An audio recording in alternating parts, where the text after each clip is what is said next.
Hello and welcome to English Capsules. Today's capsule, fasten your seatbelts. So get your coffee ready and let's get started. Okay, hello everyone. Today it's an interesting topic because it's something that seems quite normal for most of us or easy probably. But for some people, this is reason for stress. Mainly if you don't speak English so fluently, getting to the airport and listening to people speaking in English and giving important messages in English is a reason for people to be stressed. We want to make your lives easier. So we thought of doing like an imaginary trip around the airport. Since you have recently traveled, you have it all fresh in your brain.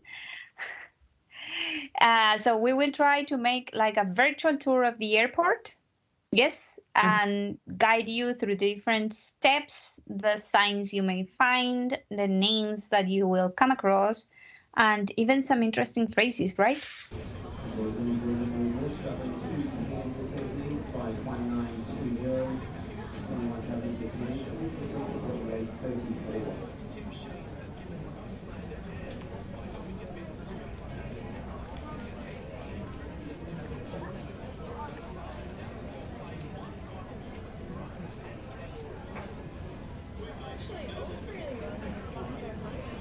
Ladies and gentlemen, this information is for family and friends awaiting the arrival of Virgin Blue Flight DJ966 from Brisbane. This aircraft has now landed and guests will shortly be disembarking through gate lounge number 31. For those guests travelling to Brisbane on DJ977, as soon as the security checks and cleaning of your aircraft have been completed, we will get boarding underway shortly as possible. Thank you.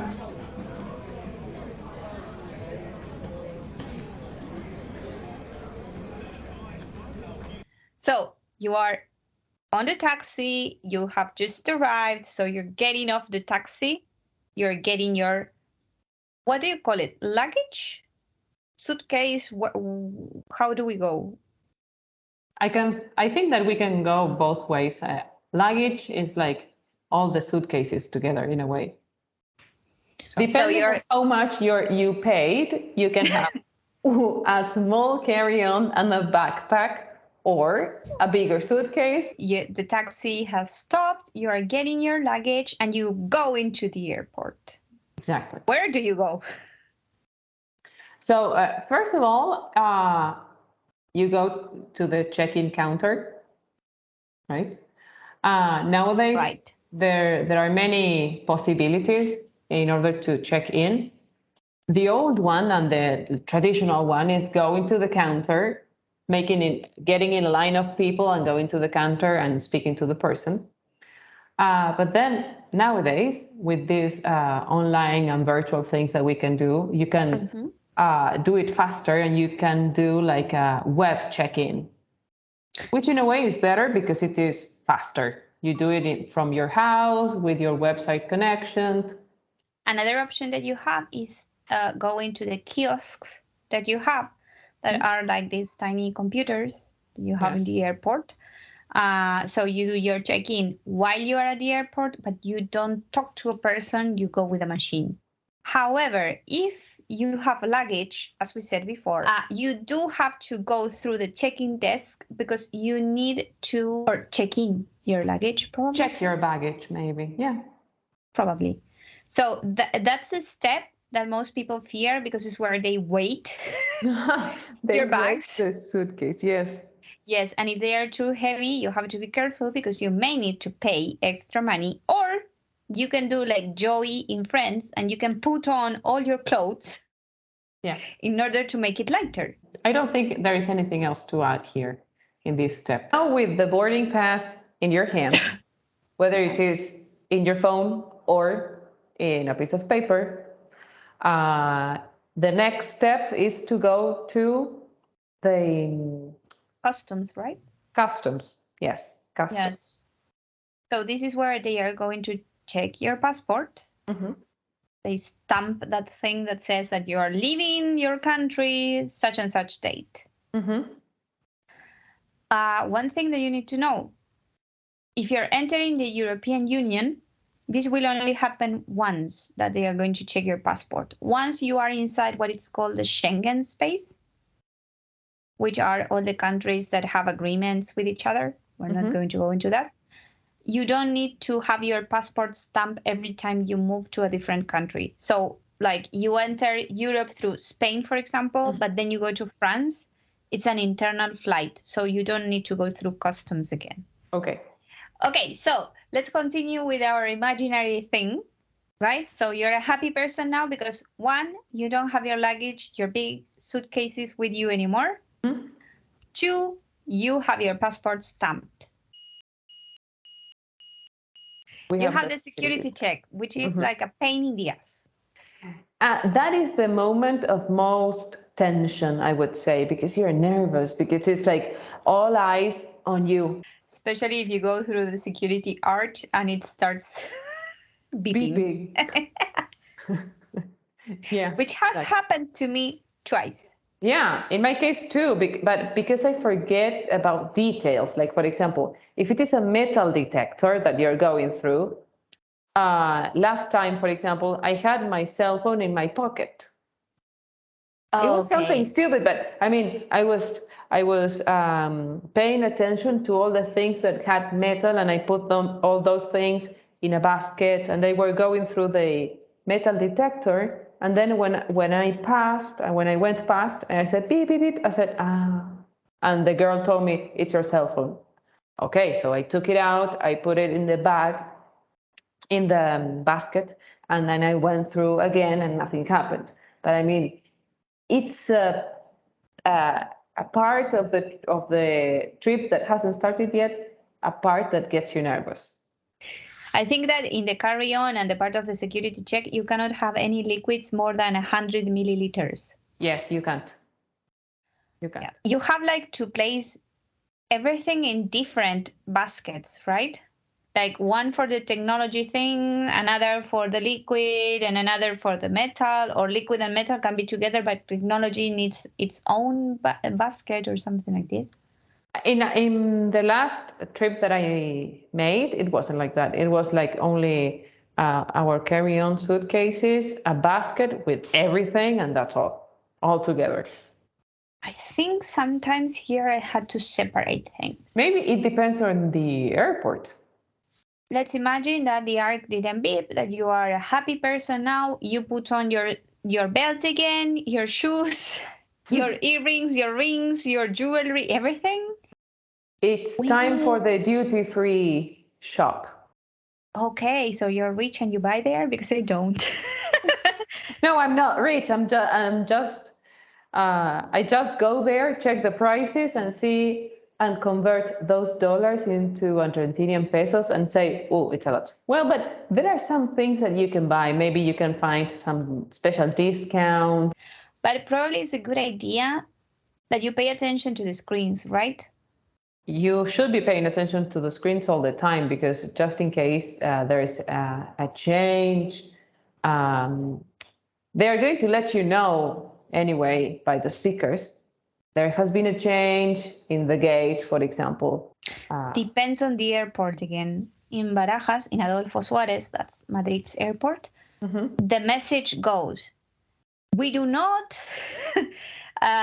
give information about changes on gates or something like this. There's like a message saying that you're not going to get the information from us on the speakers. Please check the screens.